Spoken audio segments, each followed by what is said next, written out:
There's a strange and frustrating truth we've all witnessed. The worst people often look like they're winning. They get the promotion, the applause, the seemingly perfect life, all while leaving a trail of wreckage behind them. And in those moments, it's easy to think that the universe simply isn't paying attention. But the Stoics knew better.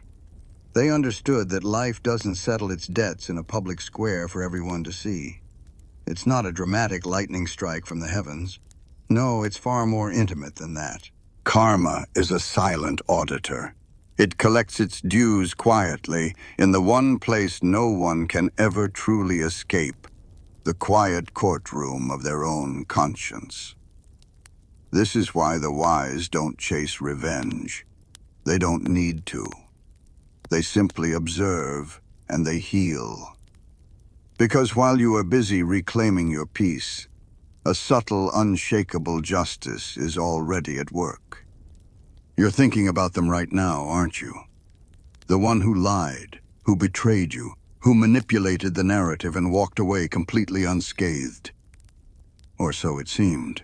But something did happen, and right now life is speaking to them in the only language a guilty conscience understands. Whispers.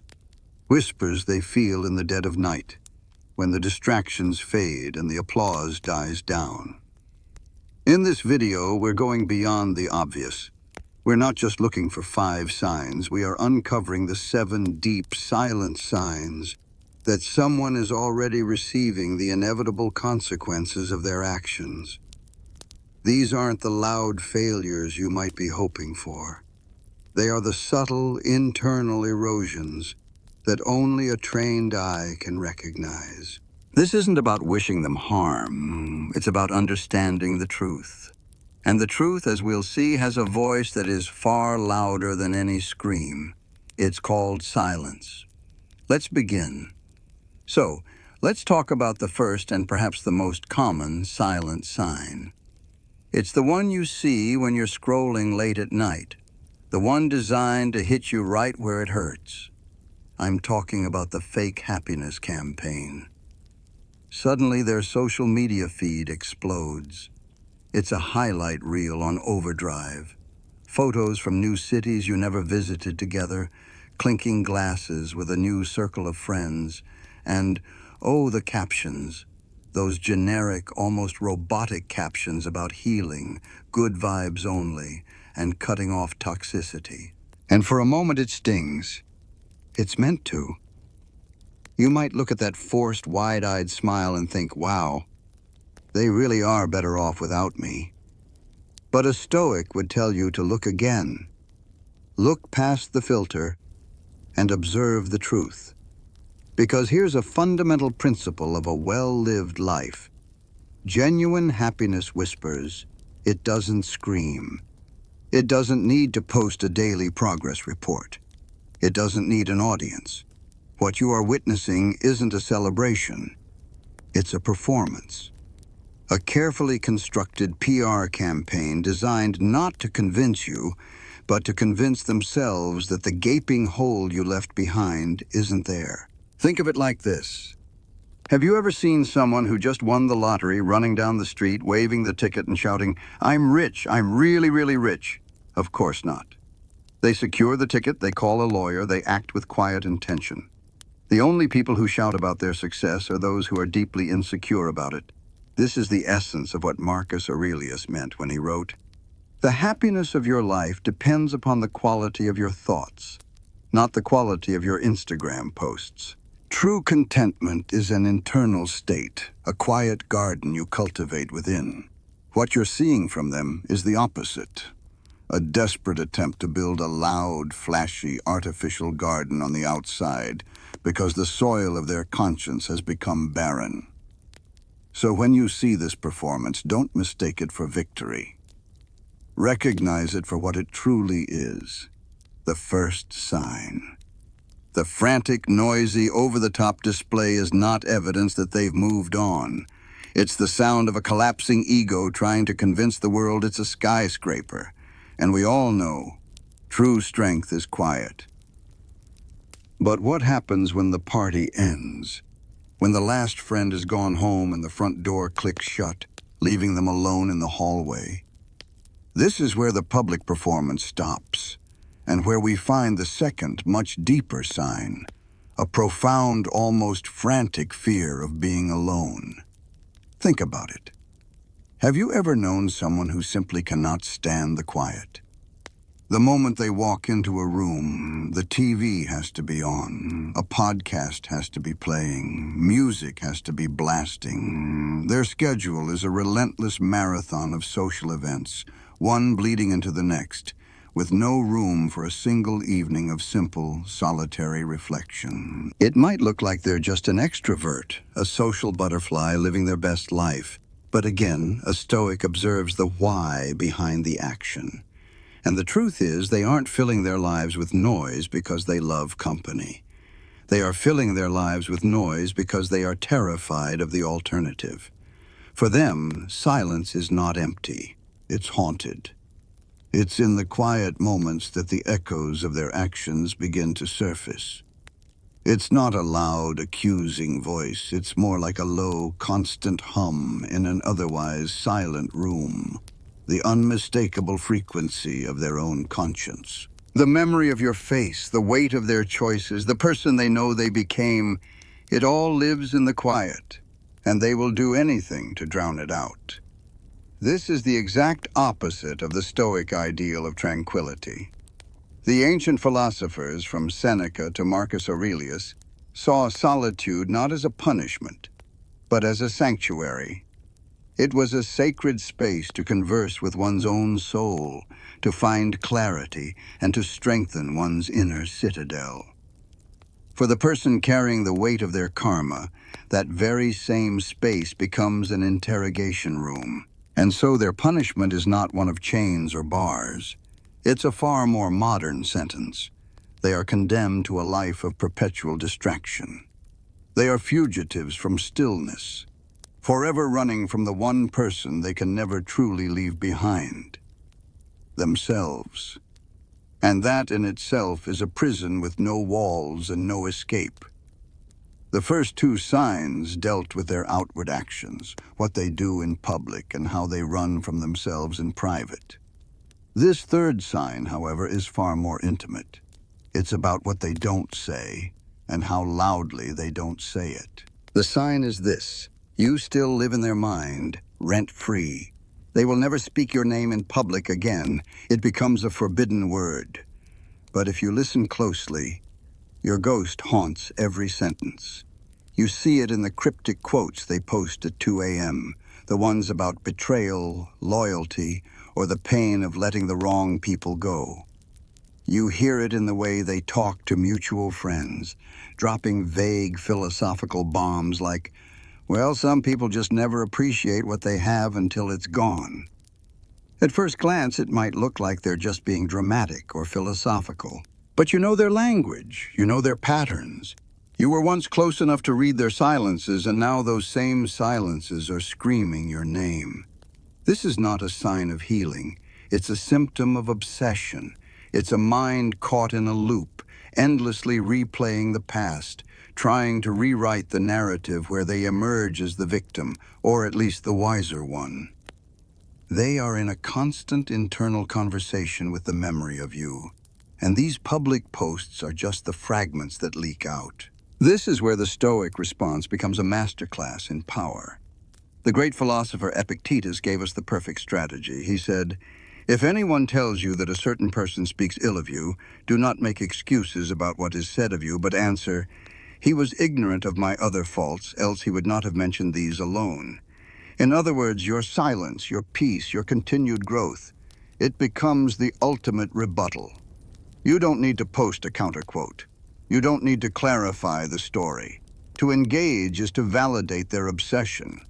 To remain silent is to reclaim your power and let them wrestle with their own thoughts. Because here is the karmic paradox. By trying to erase you, they have permanently etched you into their own mind. They thought they were walking away free, but they accidentally built a prison inside their own head.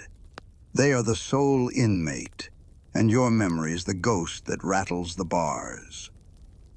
Now, Let's move from the social and personal realm into a space where consequences are often measured in spreadsheets and performance reviews.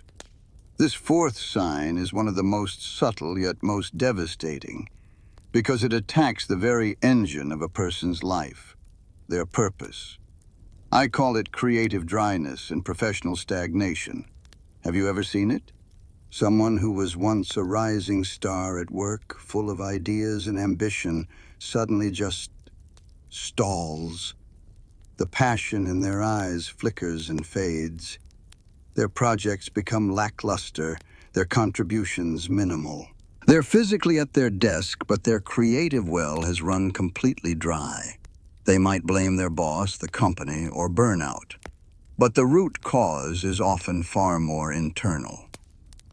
Here's a psychological truth that the Stoics understood implicitly.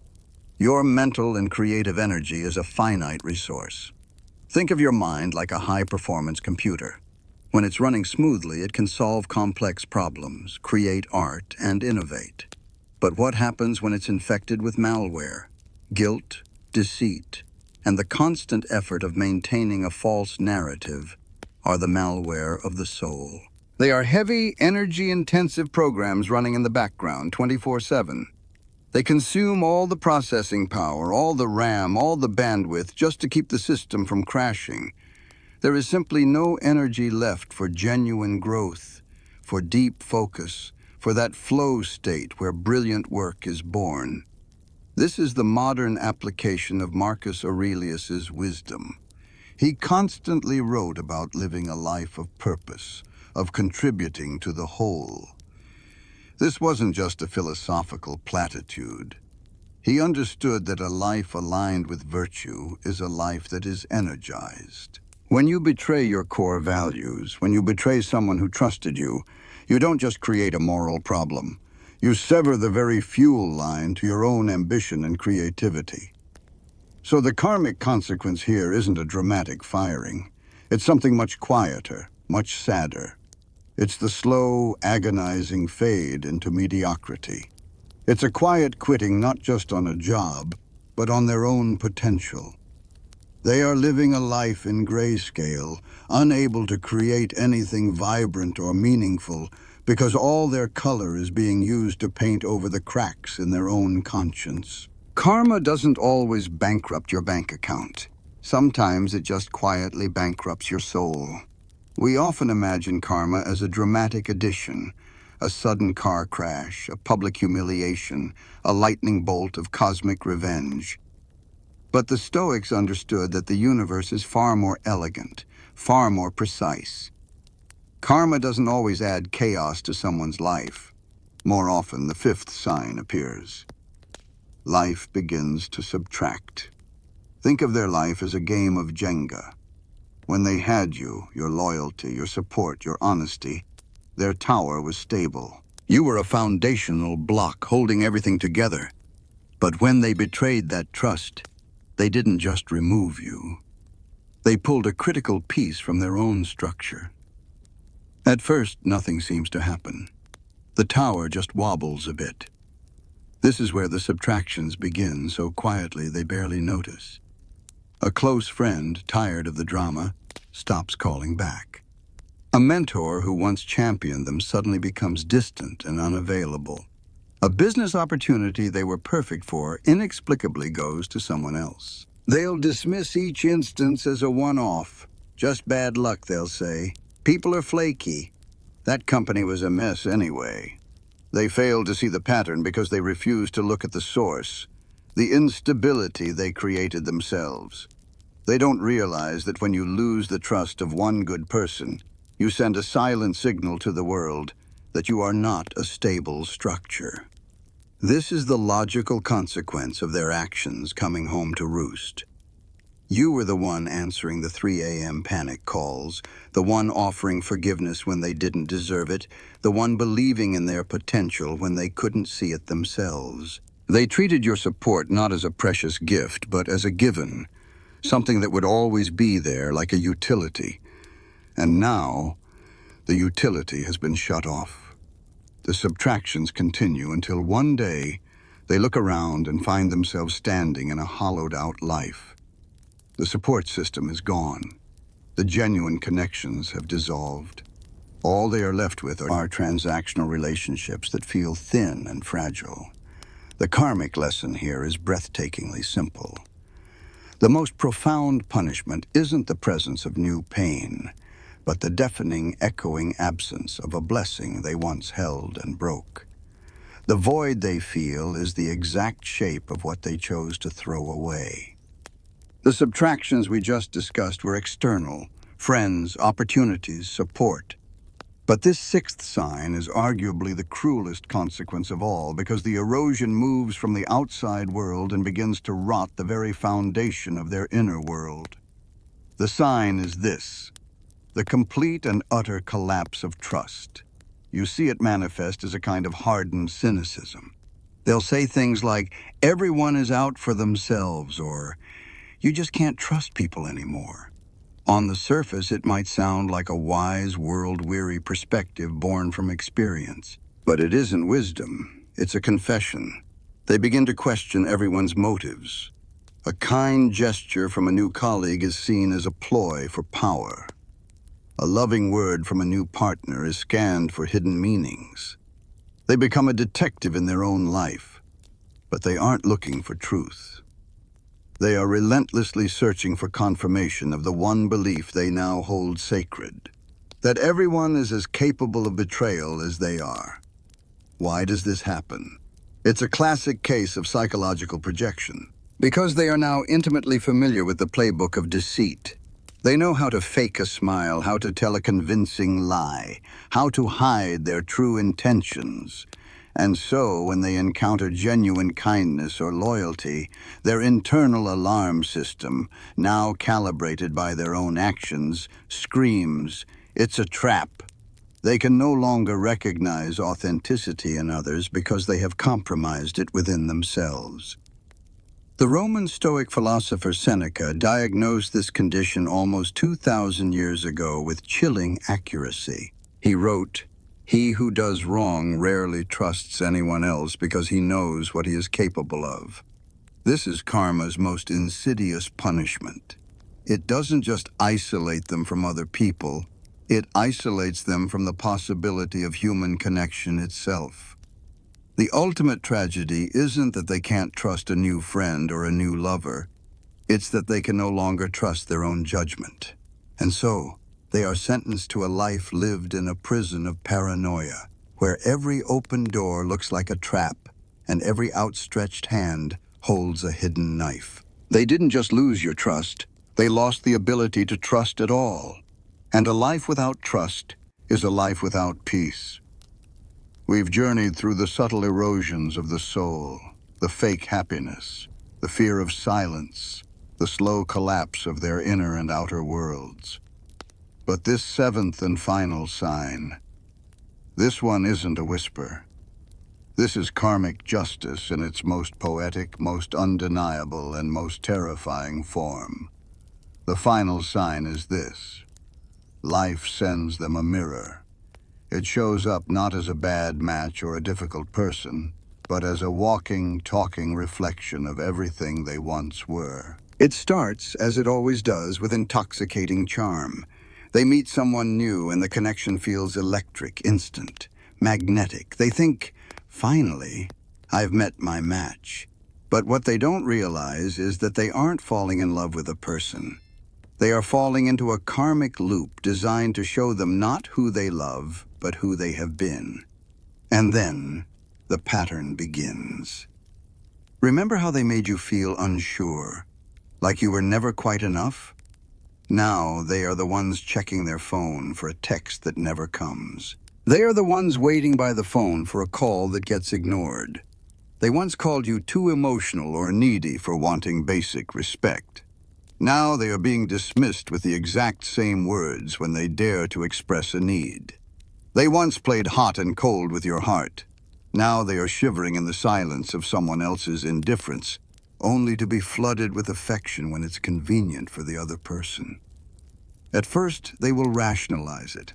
They'll tell themselves, "This person is just complicated," or "They've been hurt before." But slowly, deep down, a horrifying thought begins to rise from the depths of their conscience, a thought so cold and so clear it chills them to the bone. This is familiar. This is what I did to someone. This is not revenge. This is restoration. The universe doesn't need to punish. It only needs to teach. And no lesson is ever learned more deeply than one that is felt in your own bones. It gives them the one thing that can truly force a change, a lived experience of the pain they so carelessly inflicted. So when they finally look at the person causing them so much confusion and heartache, they're not looking at a monster. They are looking into a mirror. And for the first time, the reflection doesn't lie. So, we've walked through the 7 silent signs. We've seen that karma isn't some mystical, external force that hurls lightning bolts. It's a quiet, inevitable system of psychological and logical consequence. It is, in its purest form, a collapse from within. But this brings us to the final and most important question. What is your role in all of this? Your job is not to sit on the sidelines, keeping score of their downfall. Your job is not to wait for an apology that may never come. Your job is to take all the energy you once spent on them, the anger, the confusion, the hurt, and reinvest it where it truly matters, in yourself. Your mission is to rise, to build an inner citadel so strong, so stable, and so serene that their chaos can no longer find a way in. And this is where you discover the ultimate Stoic truth, the move that reclaims all of your power. The best revenge is no revenge at all. It's becoming so profoundly at peace that their past actions lose their grip on your present. It's reaching a state where their life becomes irrelevant, not out of bitterness, but because your own life has become so full and meaningful. That isn't revenge. That is evolution. If you are ready to walk this path, the path of evolution, not retribution, then I invite you to join this community. Declare your intention by commenting, "I am evolving," below. Let the world, and more importantly yourself, know that you are choosing to build, not to break. And if you haven't already, subscribe. We don't just talk about these ideas, we practice them. We train the mind to lead, not react. Let karma do its work. You do yours, and your work is to become unshakable.